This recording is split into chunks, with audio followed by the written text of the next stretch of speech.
Pardon the interruption, Jesse. Fox News alert. Police and officials in Providence, Rhode Island, are now holding an update on the deadly mass shooting at Brown University. Let's listen throughout the east side and really throughout the city of Providence. And what residents and neighbors saw today was exactly that. There was specific enhanced coverage in Fox Point, Wayland Square, on Thayer Street, and on Hope Street, which are the commercial districts in the area.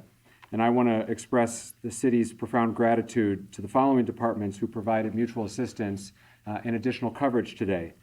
First and foremost, the Rhode Island State Police have been excellent partners, and I'm grateful for the governor of making sure that those resources are available to us here in Providence.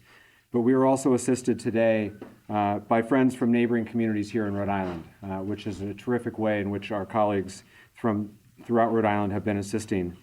Today we had extra help from North Kingstown, North Providence, East Providence, Central Falls, and Pawtucket. Many other communities have offered to help, and we expect to take that help in the days to come. But through that mutual assistance of our neighboring communities, we were able to provide that additional coverage. Secondly, we were able to provide coverage to our schools today. We did have school here in Providence. I'm glad we had school today in Providence. We'll have school tomorrow in Providence. This is the last week of the semester, and it's important for kids to be in school, and so we're encouraging parents to do what's right for their family. We understand that there are probably difficult conversations happening at the kitchen table right now, but if you're comfortable, you should send your kid to school. Providence Public Schools are open, and we have police coverage at drop-off and pickup times to provide that extra sense of safety and security for our families. I spent the morning out at our schools too in the neighborhood to be there for our parents, and they certainly we're glad to see an officer helping out. And so, as we've said many times, but it's important to continue to say we're so grateful for the tireless effort of law enforcement, not just to assist with the investigation, but to help all of us feel safe in our home. At this time, I'm going to turn the mic over to our governor, Governor Dan McKee. Thanks, Mayor. And just like all of us, we want to see the individual that pulled the trigger on these young kids identified, apprehended, and brought to justice. I can tell you from the state level, we're continuing to coordinate our state police and instructed the colonel to make sure that all the resources that are available are being employed through the direction of the mayor, but that partnership is incredibly important. I also know that the schools are not only being impacted on the higher education in Providence and also the K through 12, but I also have heard and have been in contact with our Commissioner of Higher Education, Shannon Gilkey, along with our Commissioner of K through 12, Angelica Infante Green, to make sure that we are reassessing all safety issues in all our schools in the state of Rhode Island, and more to come on that. The issues that have to do with mental health, coordinating around the state through our higher ed and through our K through 12. I've assigned Director Rick Leclerc to make sure that they're coordinating all of the social services, all the mental health help that's out there, so that we can kind of also deliver that on a statewide basis.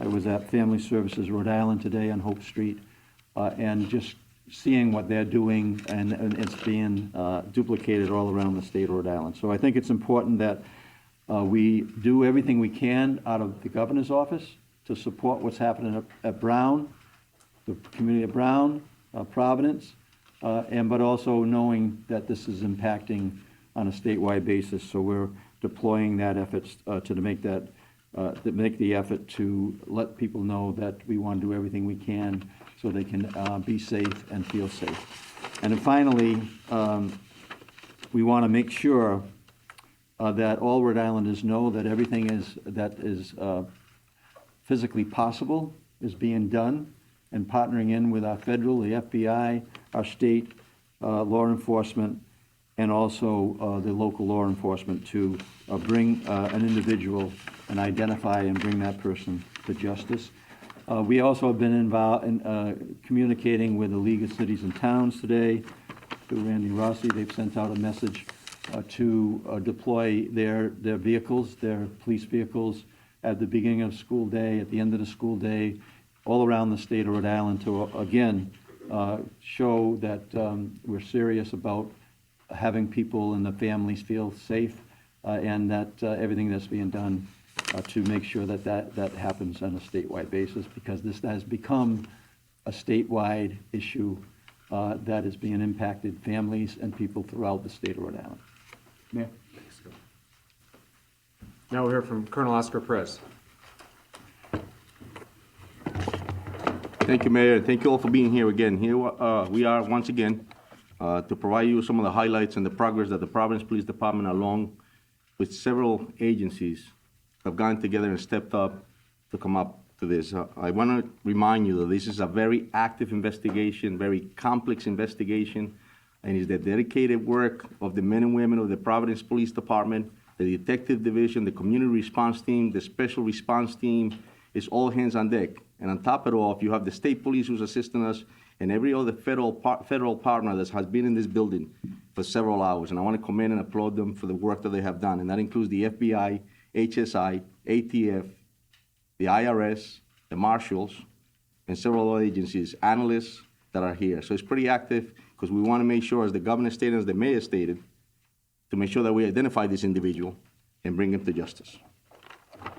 Our work that initiated today and continues to initiate for a while since it started. We're at the 49th hour, and there's no one that wants to put this individual in handcuffs than us.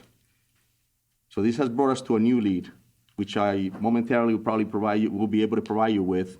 That's going to include video of this individual as well as photos of this individual. We're asking the public for assistance to be able to identify this individual. The photos I will be able to show you are coming from the area of Hope Street near Benevolent and Menin. And those photos and those videos were retrieved around 2 p.m. on Saturday the 13th. And we believe that that's the same individual that we showed you from the previous video that we released. The public is encouraged to use the tip line, which is pretty active. We have a tip line which is staffed with officers from the Providence Police as well as analysts, and they're taking calls as we speak. And we want the public to use that information that they have that may be beneficial to this investigation. They need to call 401-272-3121 +0. I was going to direct you in order to provide the tips that you are providing to us. As well, you can access the FBI website at fbi.gov/Brown University shooting. Please, I'm going to ask you all to follow our channels to stay appraised of what's going on and to stay accurate. There's a lot of channels and a lot of stuff that's going out there that's circulating the wrong info. And I told you when I first met you that there's appropriate info, there's accurate info, and it's going to come from us. So I please and plead with you that you access those type of channels. Again, we're asking for the public's assistance in identifying this individual that we're about to show you, and we'll release this video on Twitter, on our Twitter account momentarily. I'm going to turn to the video behind us. I'll be able to show you in 2 seconds. Officer Mangan, if you can just activate the and put the videos up. So this is the first video that we're showing you. This is the individual walking. It's on the sidewalk of Benevolent. And this is prior to the incident. Here we go again with is this video too, Mike? Again, you see him walking.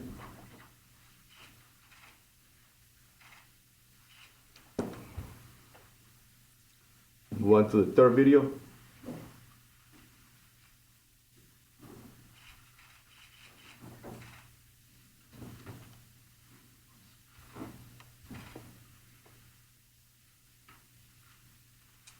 And you want to, these are some photos of this individual.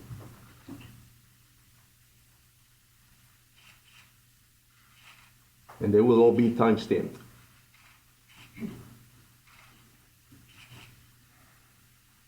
The last photo.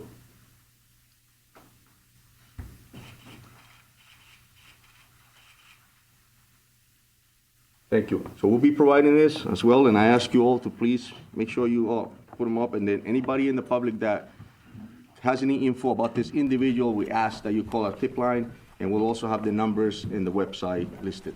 Mayor? Thank you, Colonel. The last speaker today will be Special Agent in Charge from the FBI, Ted Dux. So, thank you, Mayor, and good evening, everyone. My name is Ted Dux. I'm the Special Agent in Charge of FBI Boston. We know there's a lot of public concern about the horrific mass shooting at Brown University on Saturday, and rightfully so. I can assure you that law enforcement team standing before you today has been working around the clock, 24/7, to ensure justice is fully served. While we mourn the devastating loss of the victims and those who are critically injured, the FBI and its partners are dedicated to honoring their memory through a meticulous investigation. Tonight, as Colonel Perez stated, we are renewing our call for the public's assistance in seeking any and all information about the shooter. No amount of information is too small or irrelevant. We are also here to announce the FBI is now offering a reward of $50,000 for information that can lead to the identification, the arrest, and the conviction of the individual responsible, who we believe to be armed and dangerous. We're asking everyone in Rhode Island and beyond to review the new images of the suspect, share them on social media, and come forward if you have any information. You can contact the FBI at 1-800-CALL-FBI or the tips provided by the police department at 401-272-3121, or you can also provide tips electronically and submit it to tips.fbi.gov. We're also doubling down on our efforts to obtain images and video of the shooter. Those can be submitted online at fbi.gov/Brown University shooting. Our agents and analysts are fully embedded with our law enforcement partners, including the Providence and Rhode Island State Police. We are tracking down leads, canvassing neighborhoods, and developing intelligence. And right now, our evidence response teams remain on campus processing the scene. And folks from our lab from Quantico are documenting the trajectories of the bullets to reconstruct the scene. It's painstaking work, and we are asking the public to be patient as we continue to run down every lead so we can get victims, survivors, and their families, and all of you the answers you deserve. Thank you. Mayor, can you tell Chief Oscar to say a statement in Spanish, please, the Spanish media? Yes, Colonel. Gracias, sí, verdaderamente estamos acá esta noche para demostrarles los highlights del progreso que hemos hecho en el departamento, y quiero identificar que es una colaboración del Departamento de la Policía de Providence. El personal de este departamento también incluye las policías del Estado, obviamente los federales partners de nosotros, como el FBI, el HSI, el ATF, el IRS y también la oficina de los Marshals también están incluidos.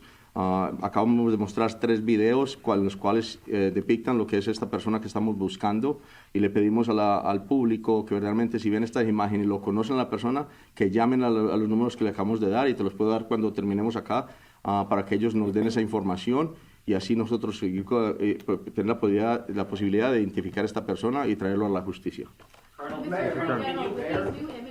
Dan, go ahead. Hi, Mayor Dan J. from NBC 10. I just want to ask a question.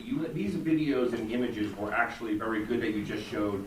They were from the day before, and I'm just wondering, why didn't we release these a little bit earlier? Did you just get them today? And can you explain? Because that's going to be a question from Of course, and that's a great question, Dan, and I'll tell you that it takes time. I've mentioned it before, that investigations are very complex.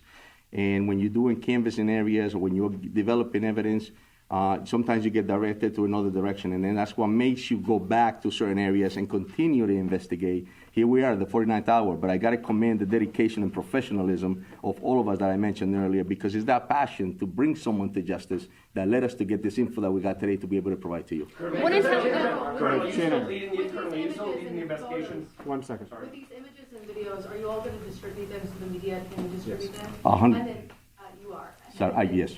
Mr. Attorney General, yesterday you made it clear we didn't have an image of this person's face. Now these images show we do have this person's face. Is this going to be key in solving this case, which you seem very dedicated in doing? Yeah, look, I think, as I've said multiple times today, that these investigations are like threads that you pull on a garment, and some of them you pull and the garment doesn't open up, and other ones you pull and the garment comes undone. I think when you go out and get a better image of the person's face, that can only help the public help us identify this person and confirm that they're the right person when that time comes. The prosecutors today have been working with the law enforcement agents and police officers to advance this investigation, and I would describe today's work as making steady progress to identifying the person that we saw in the video that was released yesterday, and the sooner we can identify that person, the sooner we can, I think, blow this case open. But that's work that has to happen in the next 24 to 36 hours. What intelligence led you to believe that there was no further threat to the community today? You mentioned yesterday that there was no additional evidence. Can you just expand upon that It's the same as yesterday, which is ever since 4:05 on Saturday, which was when the first call came into Brown. There has been no new, credible, specific threat anywhere in the Providence community. With respect, Mayor, there was no threats made prior to the shooting, so how can people feel safe with that information? The way in which we are trying to reassure our residents is through a noted, visible police presence throughout the community. It is going to be hard for my city to feel safe going forward. This has shaken us. That will be true tomorrow. I suspect that'll be true the day after the general convicts someone. This is a process to restore a sense of safety. But we're going to take those step at a time. And the first step, and what we're trying to provide today, and which we did well with the assistance of our neighbors, and we're grateful for it, is a noted, visible police presence to provide some confidence for families that are taking their kids to school, people who have to get to work a shift. I spent lunchtime today walking down Thayer Street. And for our guests, Thayer Street is the commercial district right adjacent to campus. And I talked to one of the women at Antonio's, which some of you know is a pizza by the slice joint, and she said, I didn't want to come to work today, but I needed to work. I needed to take the shift, and that's a very real thing happening in our community right now. But she noticed, and she appreciated the fact that there were patrolmen walking up and down Thayer Street. It made her feel a little bit better. And when she comes to work tomorrow, I hope she feels a little bit better after that. That's where we are right now in terms of restoring a sense of safety to the community. And that's what we're going to continue to try to do. Bill, go ahead. Mayor, 2 questions. Yeah. To that point, a lot of people scared right now, a lot of people confused right now in the city. Can you speak to them directly, summarizing what you just said or any other thoughts from the heart? Yeah. Your take right now is Providence safe? Yeah. Providence remains a very safe city, and Providence receives really the best law enforcement, I believe, in the country. And today, especially at this moment, it's being augmented by great professionals of other Rhode Islanders, the state police, and others, and our federal partners. But my sense of the community right now is that this is starting to get very real and very personal. And I heard that today. I heard that last night at the vigil. We're all 2 degrees of separation from one another. And now people are starting to share stories with one another of, oh, my neighbor was nearby, and oh, my friend's kid was supposed to go to that review session but didn't. I'm starting to hear those stories, and I think all the Rhode Islanders in the room are starting to hear those stories. I heard that story again today with one of our customers is one of the teachers. And so it's starting to get very personal for our community, which is hard. And that's, I think, where we are sort of emotionally in the process. But we're here from one another. That's the scary side. The upside is that this is a tight-knit community that looks out for one another. The governor was there. All the officials who were up here with me tonight were with us at Lippert Park last night. It was 10 degrees. It was loosely organized. And yet hundreds of people came out because they wanted to be with one another. They were hugging their neighbors. They were crying, and they were offering each other support. So this community will heal from this. We will move forward. But that doesn't make light of, and I'm certainly not making light of, the fear and anxiety that persists. But the only way we're going to move forward through it is one step at a time, and today's one of those steps. Barb, go ahead. Colonel, Yeah. do you have any idea what kind of firearm was used in this shooting? And do you know how many rounds were fired? Do you have any details of that nature? There was several rounds, and it was a small caliber, actually 9mm firearm was used. And it was several rounds into it, and obviously, as we all know, the casualties and the injured people, it's just terrible. So, yes. Colonel, I have two questions. Yes. Who's the lead investigator on this now? And secondly, what do you believe that a person of interest was doing in that video and those pictures that you obtained? Yeah, so the first question, the lead is, obviously we're taking the lead, but we couldn't do this job without the assistance, as I mentioned, and collaboration of all the different agencies and municipalities. This is a team effort. This is important to us. As the mayor stated, it has shocked the city, and a lot of people are concerned. So this is an effort to put handcuffs on somebody, and it takes a whole team to do that. My second question is, what do you think he was doing? Was he staking out the area? Because this was the day before the shootings, correct? Correct. And so, that's it. Was it hours before, days before? So it was a few hours before, and I'll tell you that at this point, that's all we have. So it was a few hours before what he was doing. We'll be able to find out further once we come to investigate. Go ahead, John. Go ahead, John. John DePietro, Road Patrol Live. Can you talk about, is it unusual to change the direction of an investigation as it's going on? That's a great question, John. I think that, all detectives throughout this nation and in the world understand that when you're investigating a case, it takes different paths. You start somewhere, you start here, and all of a sudden something else pops off and you're going in a different direction. And that's what happens. It's complex. And at the end of the day, you have to investigate, you have to pull every rock, you have to look at every video, you have to examine evidence, you have to check ballistics. It just takes a lot of work. You have to interview witnesses, and sometimes that takes you to a whole different path. And as a police officer and a detective, you have to make sure that you don't get into the tunnel vision in order to be able to get the right answer. So yeah, they do change. Go ahead, Steph. Go ahead, Steph. Concerned that from what time passes, it'll be harder to make an arrest. I'll tell you, every In a minute couple days. counts. Every minute counts. But what doesn't stop is the dedication and professionalism of this department as well as our partners. So. Colonel, Staff. Believe that any of the victims, whether the victims who died or the others, were targeted by this shooter, or that he was just shooting randomly and indiscriminately? That's all part of the investigation, Steph. Yeah, so we'll continue to investigate further. You also explained the FBI today was searching in the bushes and kicking around the snow, or moving the snow on Waterman Street. We have known since Saturday that the potential suspect walked down Waterman Street. It was in the first video. Why would you be now looking in the bushes for something on Waterman Street 2 days later after it has snowed? So I just answered John the same question on how investigations, they turn and lead you in a different direction. We might have used all our energies in the first few days to investigate something, and here we are now heading back to that same place to continue to investigate, and that's why you saw that, because the investigations change on a daily basis. the travel of the 911 call or emergency calls that came in, when the first 911 calls to come in, were those dispatched by Brown University Police or Providence Police? It was dispatched by the 911 center, and yes, we responded immediately within minutes. You saw the Providence Police cruiser pulling up. So Providence has been the lead investigator on this from the beginning? That's correct. Patrick, have you received any leads or indication on whether this was personally motivated, political, or otherwise?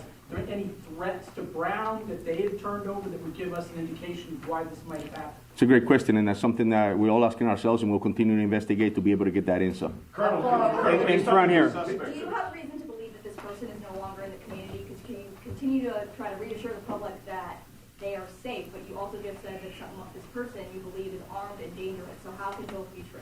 Well, yeah, right, and that's something that's unknown, but like the mayor stated, I'll tell you that we have enhanced enforcement in that area. We have, Steph stated earlier, we have a lot of officers in the area, so in that sense, it's going to be safe. But however, as well, I just want to remind the community that our priority in law enforcement and in the city is to keep our constituents safe, keep them informed, And to keep him committed, to understand that we're a professional, we're dedicated, we're going to put somebody in handcuffs, and we're going to continue to do this job. So I want to. Reason to believe that they are no longer in this community. That's something that we're continuing to investigate. Colonel Perez, just real quick, Tom Quinlan, Tom. WPRO. On the trajectory of where this guy went from the video that you saw, where is the last place that you would, you have clear video of seeing him? Is it like, are you still getting video from houses in that area? And, you know, Colonel Weaver, just real quick, in terms of the state's response, how much enforced patrol, we know about the enforced patrol in Providence, but are you putting throughout the state to keep the highways, you know, keep an eye on the highways? We have increased our patrols throughout the state, and we will respond accordingly to any requests for additional assistance. This is a collaborative effort, not only from our uniform division, but also our detective bureau is embedded here with Providence and our federal partners, and we will not stop until we find out who the suspect is and bring them to justice. Question for Attorney General. Wait, just real quick, back to I just want to clarify something, because it seems that we're a little confused as far as the video itself. It says 2 p.m. It was their day off 2 hours prior. So where? 2 p.m. So where's yes. the last house that you actually have video Just from? let me just finish with the. Go ahead. Thanks, Deb. Where's the last video that you actually have video from in that It's area? in the vicinity of Hope Street, between Benevolent and Manning Is Street. that, that's before the shooting? That's correct. Yes. 2 hours, right? Yeah, 2 hours prior. Yes. My turn, Bill. Dan, go Tom, ahead. Relax. this video that you just released, more than anything, is key to wrapping to this case, okay? We have a closer picture of his face, we have a closer picture of his body. Based on that and witness interviews, do you have a new description of the person of interest now? Because he looked like a guy just walking around, you know, the neighborhood. Is there a new description you can give us of? There is, and it will be on that poster that we're going to be releasing on the images, and the height, weight, and things of that nature are all posted on that poster. It's something that we're investigating there. Dime. Desde ayer se han filtrado a la prensa Sí. el nombre, la fotografía y hasta la casa de la persona de interés que estaba bajo custodia. Sí. ¿Quiere responder esta pregunta?